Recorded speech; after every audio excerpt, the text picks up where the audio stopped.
Hi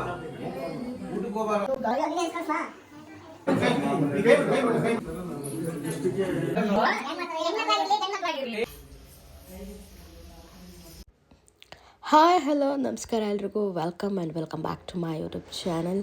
ಎಲ್ಲರೂ ಹೇಗಿದ್ದೀರಾ, ಚೆನ್ನಾಗಿದ್ದೀರಾ ಅಂತ ಅಂದ್ಕೊಂಡು ವಿಡಿಯೋ ಸ್ಟಾರ್ಟ್ ಮಾಡ್ತಾ ಇದ್ದೀನಿ. ಆ್ಯಕ್ಚುಲಿ ಇದು ತಮ್ಮನೆಲ್ಲ ನಿಮಗೆ ಗೊತ್ತಾಗಿರುತ್ತೆ ಏನಂತ ಹೇಳ್ಬಿಟ್ಟು ನನ್ನ ತಮ್ಮಂದು ಮದುವೆ ಫಿಕ್ಸ್ ಆಗಿದೆ. ಸೊ ಎಲ್ಲರಿಗೂ ಹ್ಯಾಪಿ ಮೂಮೆಂಟ್. ಆ್ಯಂಡ್ ಹುಡುಗಿ ನೋಡ್ಕೊಂಬಂದಿದ್ದಾಯಿತು. ಸೊ ಅದಾದಮೇಲೆ ದೇವ್ರನ್ನ ಅಪ್ಪಣೆ ಕೇಳಿಸಿದ್ದಾಯಿತು. ಸೊ ದೇವ್ರು ಚೆನ್ನಾಗಿ ಅಪ್ಪಣೆ ಕೊಟ್ಟಿದ್ಮೇಲೆ ನಾವು ಮುಂದುವರೆದಿದ್ದು. ಅವರು ಮನೆ ನೋಡೋಕ್ಕೆ ಅಂತ ಬಂದಿದ್ದರು. ಸೊ ಸುಮ್ಮನೆ ಹುಡುಗಿನ ಹಾಗೆಲ್ಲ ಕೊಟ್ಬಿಡ್ತಾರೆ ಗಾಯ್ಸ್ ನೋ. ಹಾಗಾಗಿ ಗೊತ್ತಿರೋರು ಹೌದು, ಬಟ್ ಸ್ಟಿಲ್ ಟ್ರೆಡಿಷ್ನಲ್ ರಿಚುವಲ್ಸ್ ಎಲ್ಲ ಇರುತ್ತಲ್ಲ, ಸೊ ಅದನ್ನೆಲ್ಲ ಪ್ರೊಸೆಸ್ ಮಾಡಬೇಕು. ಸೊ ಹಾಗಾಗಿ ಎಲ್ಲ ಬಂದಿದ್ದರು. ನನ್ನರಲ್ಲೂ ಸೇಮ್ ಇತ್ತು, ಬಟ್ ಜಾಸ್ತಿ ಜನ ಇರಲಿಲ್ಲ. ಬಟ್ ಇಲ್ಲಿ ಹಳ್ಳಿ ಅಲ್ವಾ, ಹಳ್ಳಿ ಜನ ಎಲ್ಲದು ಪ್ರತಿಯೊಂದನ್ನು ನೋಡಿ ಮಾಡೋದಲ್ವ. ಸೊ ಹಾಗಾಗಿ ಮಾತುಕತೆ ಹಾಗೆ ಎಲ್ಲ ಪ್ರತಿಯೊಂದನ್ನು ಮಾಡಿಕೊಂಡು ಅವತ್ತು ಮನೆ ನೋಡಲಿಕ್ಕೆ ಹಾಗೆ ಎಲ್ಲದಕ್ಕೂ ಬಂದಿದ್ದರು. ತುಂಬ ಖುಷಿ ಇದೆ. ನಮ್ಮ ಫ್ಯಾಮಿಲಿಗೆ ಹೊಸ ಮೆಂಬರ್ ಆ್ಯಡ್ ಆಗ್ತಾಯಿದ್ದಾರೆ, ಖುಷಿ ಇದೆ. ವೆಲ್ಕಮ್ ಅಂತ ಹೇಳ್ತಾ ಚೆನ್ನಾಗಿತ್ತು. ಕೆಲವೊಂದು ಶಾಸ್ತ್ರ ನಾವು ಅಪ್ಪಾಜಿಗೆ ಮರ್ತೋಗ್ಬಿಟ್ಟಿದೆ. ನನ್ನ ಮದುವೆ ಆಗಿ ವರ್ಷ ಆದರೂ ಕೆಲವೊಂದು ಮರ್ತೋಗಿರುತ್ತೆ. ಸೊ ಅದೊಂದು ತಮಾಷೆ ಊಟಕ್ಕೆ ಬಂದ್ಬಿಟ್ಟು ಸ್ವಲ್ಪ ಸ್ವೀಟ್ಸ್ ಅದೆಲ್ಲ ಇನ್ನು ಸಾಂಬಾರು ಪಲ್ಯ ಎಲ್ಲ ನಾವು ಮಾಡಿದ್ವಿ ಅಮ್ಮನವರು. ಸೊ ಬಂದ ತಕ್ಷಣ ಜ್ಯೂಸ್ ಅದೆಲ್ಲ ಏನೇನಿದೆಯಲ್ಲ ಅದೆಲ್ಲ ಮುಗಿಸ್ಬಿಟ್ಟು ಕೊಟ್ವಿ.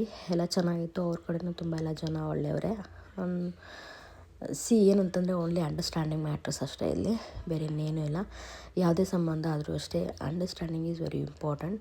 ಹಾಗೆ ನಾವು ಅವರಿಗೆ ಇಷ್ಟು ಪ್ರಾಮುಖ್ಯತೆ ಕೊಡ್ತೀವಿ, ಅವ್ರು ನಮಗೆ ಇಷ್ಟು ಪ್ರಾಮುಖ್ಯತೆ ಕೊಡ್ತಾರೆ, ಮ್ಯಾಟ್ರಸ್ ಆಗುತ್ತೆ.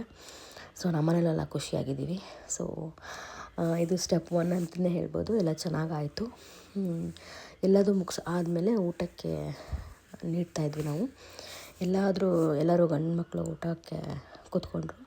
ಸೊ ಅವ್ರನ್ನೆಲ್ಲ ಊಟಕ್ಕೆ ಬಡಿಸಿ ಹೆಣ್ಮಕ್ಳನ್ನೂ ಕೊಟ್ಟರು. ಪಾಪ ಅವರು ಹೆಲ್ಪ್ ಮಾಡಿದ್ರು ನಮಗೆ, ಇಬ್ಬರೇ ಮಾಡ್ತಾಯಿದ್ದೀರಾ ಅಂತ ಹೇಳ್ಬಿಟ್ಟು ಅವ್ರ ಹೆಣ್ಮಕ್ಳನ್ನೂ ಹೆಲ್ಪ್ ಮಾಡಿದ್ರು. ಎಲ್ಲ ಗೊತ್ತಿರೋರೆ. ಸೊ ಹಾಗಾಗಿ ನೋ ಪ್ರಾಬ್ಲಮ್. ಆ್ಯಂಡ್ ನಮ್ಮ ಅಪ್ಪಾಜಿನೂ ತುಂಬ ಖುಷಿಯಾಗಿದ್ದರು. ನನ್ನ ಮದುವೆ ನೋಡಿದರೆ ಎಲ್ಲದೂ ಮಾಡಿದರು. ಸೊ ಒಂದೊಂದು ಆಗಿಬಿಟ್ರೆ ಚೆನ್ನಾಗಿರುತ್ತೆ ಅನ್ನೋದೊಂದೊಂದು ಇಷ್ಟ ಇತ್ತು ಅವ್ರಿಗೆ. ಸೊ ಫೈನಲಿ ಆಯಿತು. ಖುಷಿ ಇದೆ ಎಲ್ಲರಿಗೂ. ಅದೆಲ್ಲರೂ ಆದಮೇಲೆ ಎಲ್ಲರೂ ಊಟ ಮಾಡಬೇಕು ಅಂತ ನಮಗೂ ಊಟ ಎಲ್ಲ ಮಾಡಿಬಿಟ್ಟು ಲಾಸ್ಟಿಗೆ ಫಲಿತಾಂಬೂಲ ಎಲ್ಲ ಕೊಟ್ಬಿಟ್ಟು ಮುಗಿಸ್ತೀವಿ ಅವತ್ತು. Next back to back videos ಹಾಕ್ತೀನಿ. ಆ್ಯಂಡ್ ನಂದು ತುಂಬ ಟೈಟ್ ಶೆಡ್ಯೂಲ್ ಆಗಿಬಿಟ್ಟಿದೆ ಎಲ್ಲದು, ನನ್ನ ಮನೆಯದು ಎಲ್ಲ ಹೇಳ್ತೀನಿ ಗಾಯ್ಸ್ ನೆಕ್ಸ್ಟು ಆ ಕಮ್ಮಿಂಗ್ ಡೇಸಲ್ಲಿ. ಬಟ್ ವಾಯ್ಸ್ ಸ್ವಲ್ಪ ನಂದು ಬ್ರೇಕ್ ಆಗ್ತಿದೆ because not feeling well. So ಹಾಗಾಗಿ ಪ್ಲೀಸ್ ನನ್ನ ಚಾನಲ್ನ ಸಬ್ಸ್ಕ್ರೈಬ್ ಮಾಡಿ, ಲೈಕ್ ಮಾಡಿ, ಶೇರ್ ಮಾಡಿ ಅಂತ ಕೇಳ್ತೀನಿ. These are all my ladies. ಚೆನ್ನಾಗಿ ಹೆಲ್ಪ್ ಮಾಡಿದ್ರು ನನಗೆ. ಸ್ಟಾರ್ಟಿಂಗೆಲ್ಲ ಮಾಡಿಬಿಡ್ತೀನಿ ಕೆಲಸ ನಾನು, ಆಮೇಲೆ ಜನ ಬಂದಾಗ ತಲೆ ಓಡಲ್ಲ ಸ್ವಲ್ಪ. So they helped me out. Thanks for watching. Please support me guys.